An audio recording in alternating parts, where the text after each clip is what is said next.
What if the world is closer to a global crisis than anyone realizes? Imagine waking up tomorrow morning. You reach for your phone. The headlines are everywhere. Oil prices are exploding. Stock markets are collapsing. Governments are holding emergency meetings. Airlines are canceling flights. Shipping companies are rerouting cargo vessels. And somewhere behind closed doors, world leaders are asking a question they never wanted to face. Has the world crossed a line it cannot easily come back from? Not because of a single missile, not because of a single attack, but because history teaches us something uncomfortable. The greatest crises are rarely caused by one dramatic event. They emerge from a chain of decisions, a chain of miscalculations, a chain of leaders believing they still control events until events begin controlling them. And that is exactly why what is happening today deserves our attention. Because the most dangerous phase of any conflict is not always the shooting. Sometimes it is the moment when everyone believes the situation is still manageable. Stay with me, because by the end of this analysis, you will understand why some geopolitical experts believe the world may be entering a period of instability unlike anything we've seen in decades. And more importantly, why the choices being made today could determine the future of millions tomorrow. Welcome to GEO-X. I'm Willmax Kenzy, and today we're asking a question that could define the next decade. Are we approaching a point of no return? The first warning sign when dialogue collapses. Most people assume wars begin with bombs. History suggests otherwise. Wars usually begin when communication dies, when leaders stop listening, when trust disappears, when assumptions replace dialogue. At first, it seems harmless, just another diplomatic disagreement, another political dispute, another hostile statement. But beneath the surface, something dangerous begins to happen. Misunderstandings accumulate. Signals become distorted. Intentions become unclear. And suddenly, every move is interpreted through suspicion. This is where crises become dangerous. Because as long as nations are talking, there is still a path back. A path toward compromise, a path toward de-escalation, a path toward peace. But when dialogue breaks down, something changes. Military planners gain influence. Political leaders face pressure. National pride enters the equation. And decisions become increasingly difficult to reverse. History is filled with examples.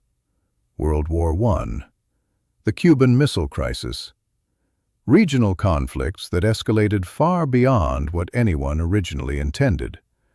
Not because catastrophe was planned, but because leaders misjudged each other. One side misunderstood a signal. The other side overreacted, and events moved faster than diplomacy. Let that sink in. Some of the greatest disasters in human history began with people believing they still had time. And by the time they realized they didn't, it was already too late.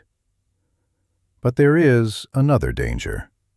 A danger that reaches far beyond battlefields.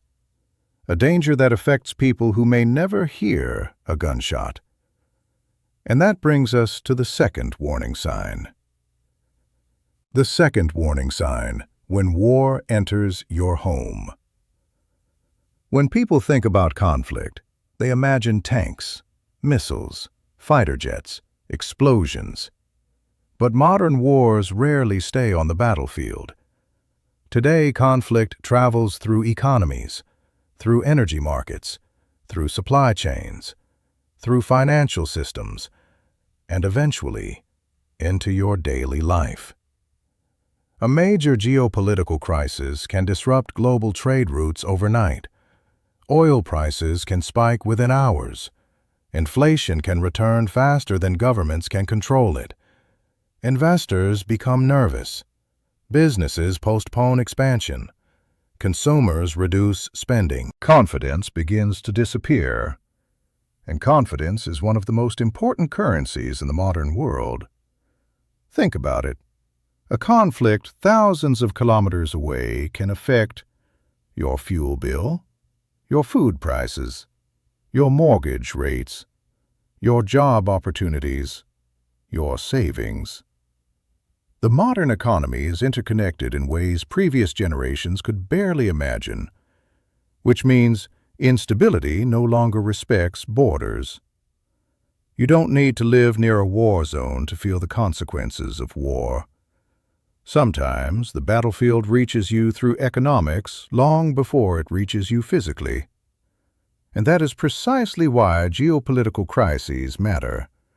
Not because they happen somewhere else, but because sooner or later, they stop being someone else's problem.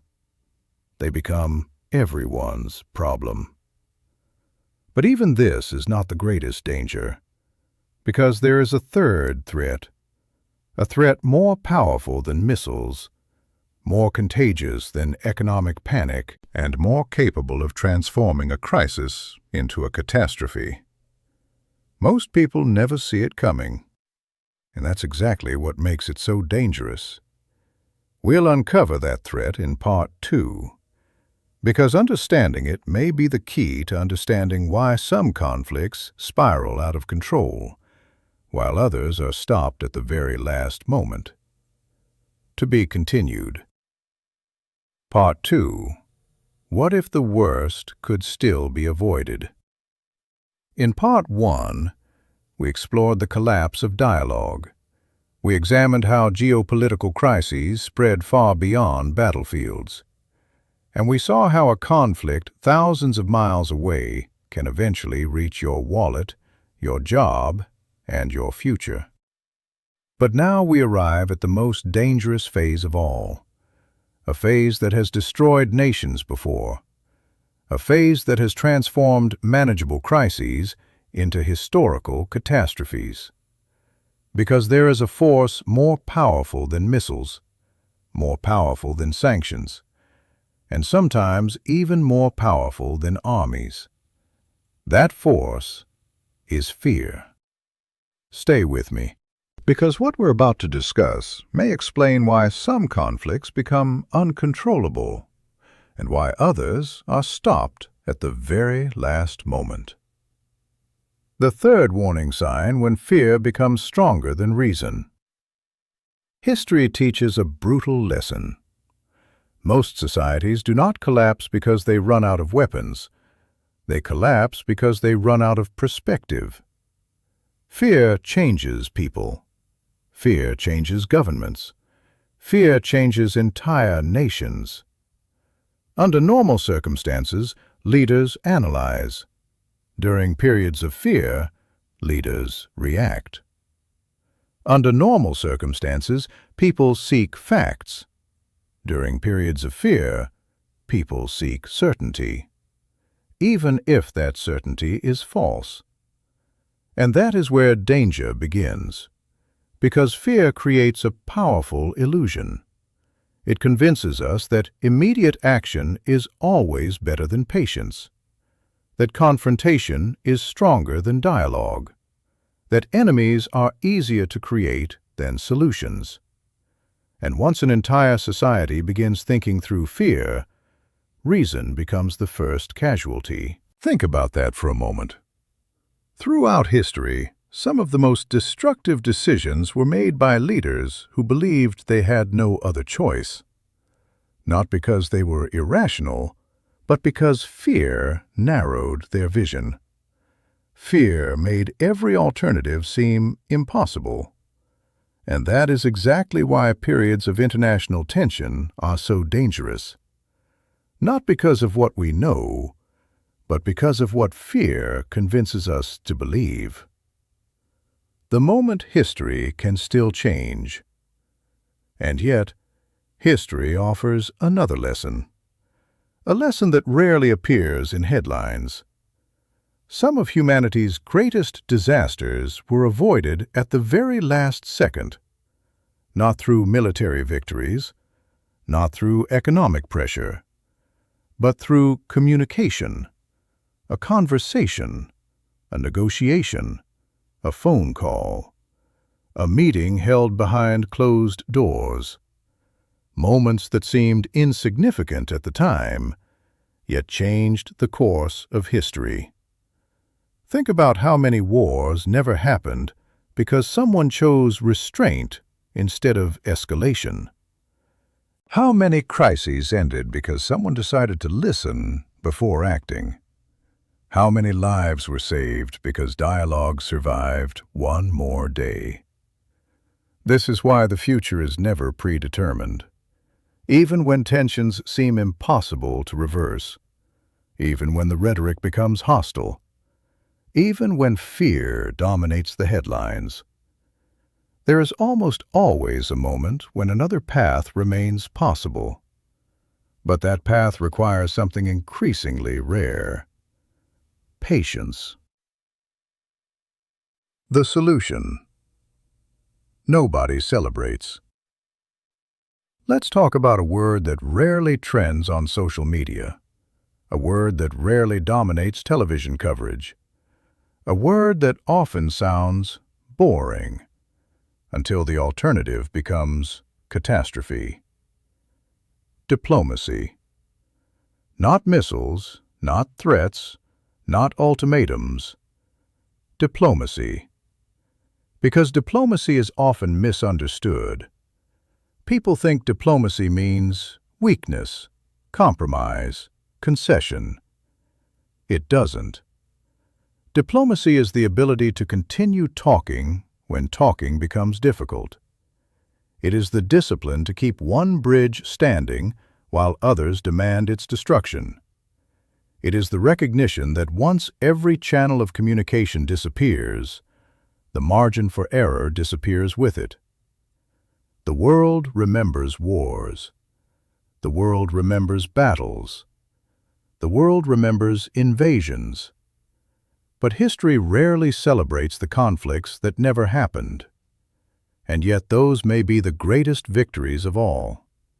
Because every war that is prevented saves lives that will never know they were saved. Why this matters to you? At this point, some people may be thinking, what can ordinary citizens do about global tensions? More than you think. Because every conflict begins with narratives, stories, beliefs, assumptions. Today, information travels faster than ever before. A rumor can circle the globe within minutes. A false claim can reach millions before facts have a chance to catch up. And that means responsibility no longer belongs only to governments. It belongs to all of us. To verify before sharing. To understand before reacting. To question before believing. To reject outrage when outrage becomes profitable. Because modern conflicts are fought not only with weapons, they are fought with information. And sometimes, the most powerful act of resistance is refusing to become part of the panic. Wars begin in minds long before they begin on battlefields. The battlefield is often the final chapter, not the first. The decision that will define the future. Imagine for a moment a world where leaders choose dialogue before confrontation. A world where strategic patience is viewed as strength. A world where resources spent on destruction are invested in innovation, education, technology, and opportunity. Some will call that unrealistic. History says otherwise. Every lasting period of peace began with a decision, one decision: to speak before striking, to listen before condemning, to negotiate before escalating. The future is not something that simply happens. The future is created. One choice, one conversation, one decision at a time. And perhaps that is the most important lesson of our generation. So, is the world standing on the edge of a dangerous period? Possibly. Are geopolitical tensions increasing? Without question. Could mistakes still happen? Absolutely.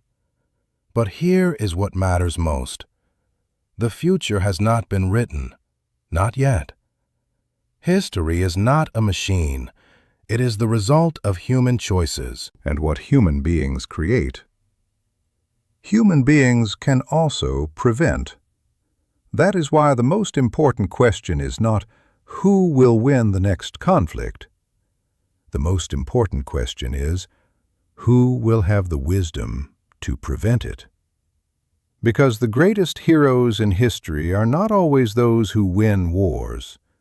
Sometimes, they are the ones who made sure those wars never happened. Final question. Now I want to hear from you. Do you believe the world still values diplomacy enough before choosing confrontation?